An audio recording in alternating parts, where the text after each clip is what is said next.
పెద్దపల్లి జిల్లాకు సంబంధించి ఈరోజు ప్రధాన వార్తలు చూసుకున్నట్లయితే పెద్దపల్లి జిల్లా గోదావరిఖని ప్రెస్ క్లబ్లో బీఆర్ఎస్ పార్టీ రాష్ట్ర నాయకుడు కార్మిక నేత కౌశిక్ మీడియా సమావేశాన్ని నిర్వహించారు. ఈ సందర్భంగా కౌశిక్ మాట్లాడుతూ రామగుండంలో కాంగ్రెస్ పాలనలో స్థానిక ఎమ్మెల్యే రాజ్ ఠాకూర్ మక్కన్ సింగ్ రామగుండం ప్రజలకు చేసింది ఏం లేదు, అభివృద్ధి మొత్తం కూడా శూన్యం అంటూ కూడా తీవ్ర స్థాయిలో ఎమ్మెల్యే పైన ఆయన తీవ్రంగా ఆరోపించారు. అంతేకాకుండా రామగుండం ఎమ్మెల్యే ఇప్పటి వరకు రామగుండం మున్సిపల్ కార్పొరేషన్లో ఉన్నటువంటి 50 డివిజన్లలో కూడా ఒక్క అభివృద్ధి పని కూడా చేయలేదు.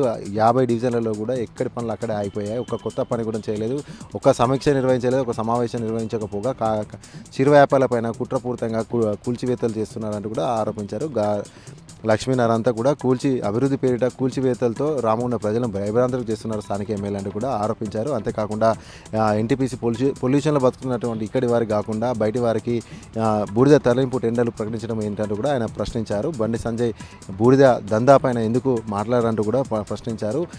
స్థానిక ఎమ్మెల్యే బూడిద ఇసుక మట్టి అమ్ముకుంటూ దందా కొనసాగిస్తున్నారంటూ కూడా ఆయన ఆరోపించారు. ఎన్టీపీసీ అధికారులు బండి సంజయ్ స్థానిక ఎమ్మెల్యే కుమ్మక్కయ్య కూడా ఈ యొక్క దందా అంతా కూడా కొనసాగుతుంది అంటూ కూడా ఆయన తీవ్ర స్థాయిలో ధ్వజమెత్తారు.